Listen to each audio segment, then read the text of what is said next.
The other day, I went and saw Beetlejuice in the theaters, also known as Beetlejuice 2, and I went in with low expectations. I was expecting about 80% of the original in terms of quality. What I got was about 5%. This movie feels so rushed, so poorly thought out, so ridiculous.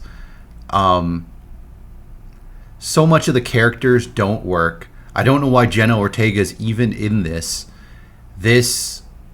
Everything feels completely wasted. This movie is just a mountain of waste opportunities. You see, now they're in a treehouse. This will become important as we talk about this. This shot right here, you see how there's this hole in the fence and there's a bike and there's a tree? What happens is Jenna Ortega, now she believes in science. She doesn't believe in this ghost stuff, and her mom's been talking to these ghosts. Her mom, Winona Ryder. So anyway, she breaks through this fence.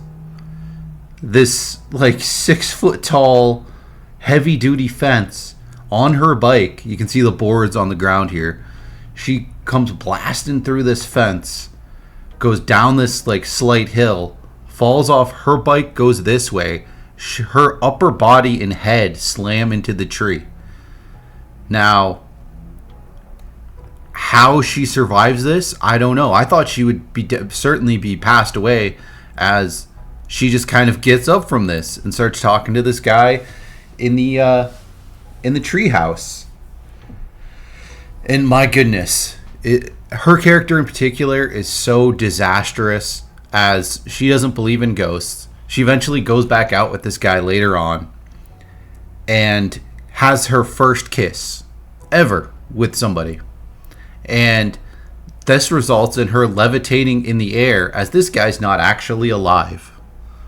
So she falls to the ground and is like, oh my God. And he's like, yeah, well, I'm actually a ghost.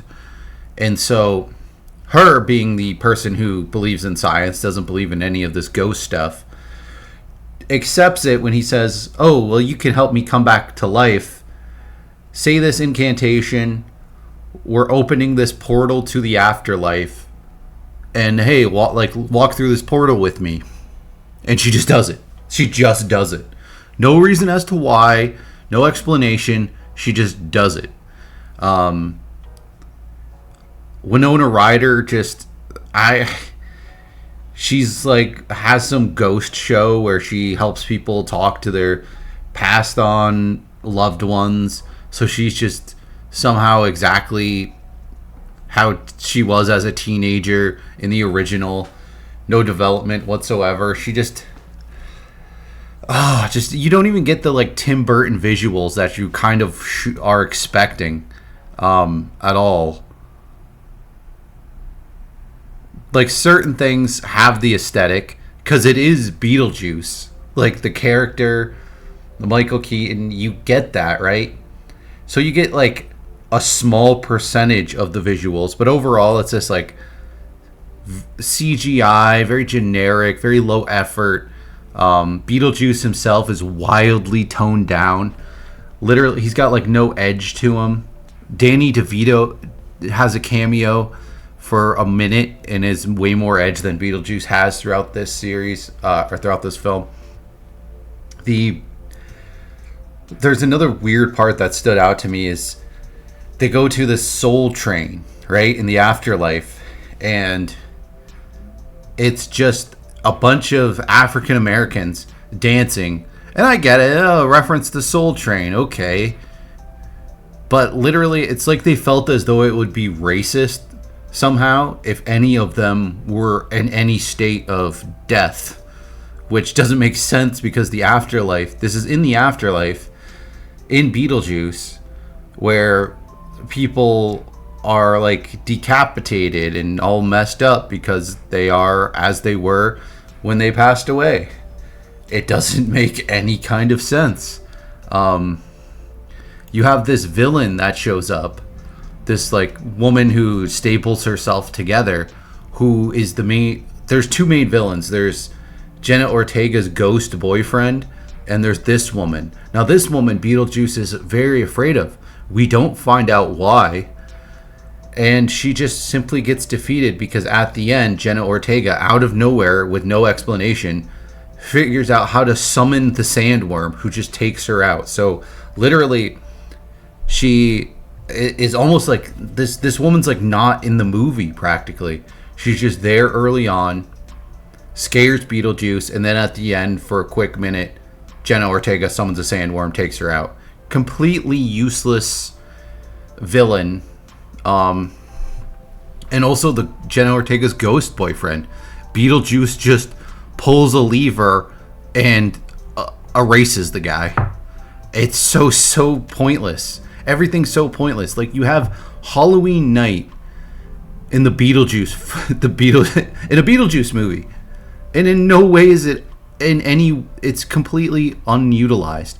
This feels like because of the strike or something, they made this in a week. Like, they gave a guy, hey, take a couple days, write a script, boom, we'll do the script, we'll figure it out as we go. Because this movie is a whole bunch of different ideas, and none of them work. None of them work together, and almost none of them work individually. There's like a couple of good things, because you're just literally repeating things from the original. But this absolutely pales in comparison to the original. The original is actually like dark and interesting, funny. This has like none of that. Jenna Ortega, I'll talk more about her. The issue. Now here's another issue. When they go to the sandworm area, she sees Saturn in the sky, and she's like, "Hey, that's Saturn. I believe in science, so we must be on a moon of Saturn. If we can see Saturn right there, it's Saturn. Science, right? I don't believe in this ghost stuff. I'm literally in the afterlife. I've met ghosts. I kissed the ghost, but I don't believe in the afterlife." She literally just saw her dad in the afterlife, but I don't believe in this afterlife stuff. Even though, just complete horrible lack of writing. Just things in it don't make any sense within the context of its own story. It doesn't even make sense. Nothing about Jenna Ortega's character makes any kind of sense. They pretty much spit on the rules of the Beetlejuice universe entirely. It's just so rushed. It's like they had 30 ideas that they just threw against the wall. They just did them all. And of those 30 ideas, maybe 3 of them were good. 20 of them were trash, and the rest were mediocre. And they didn't even try to tie it all together to try to make anything good. This movie is so terrible. So terrible. I was shocked. I had such low expectations that it amazed me. And here's another part. So there's all these. So Winona Ryder's a D-list celebrity. She has this ghost show. So there's all these influencers in the crowd, and Buddy says, "Oh well, there's even a Netflix exec."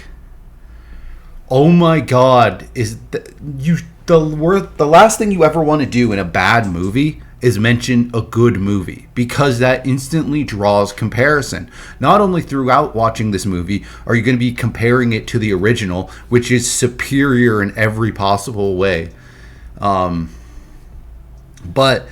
to also bring you in to instantly compare to other works, right? Because you're bringing up Netflix probably because Tim Burton and Jenna Ortega have a big Netflix show called Wednesday, which is miles better than this, which actually respects the original intellectual property, and they care to actually make it good. And also Winona Ryder is in Stranger Things, probably the biggest series that Netflix has.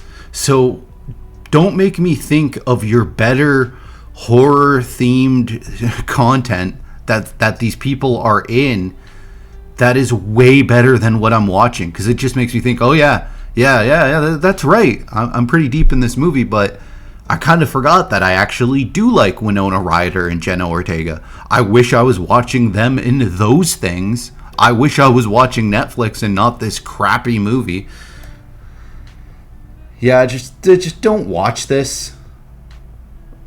wait for it to come on streaming. I'm sure you're curious, and I'm sure this will be a thing that some people will maybe watch once. They need to get it on streaming before Halloween.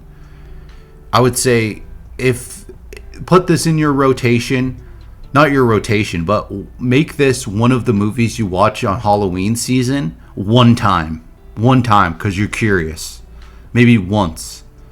Don't have it in the rotation like you would have like the original. There's no reason to ever watch this movie more than once, and it's a stretch to say there's any reason to even watch it one time. Absolute disappointment, and I went in with pretty low expectations.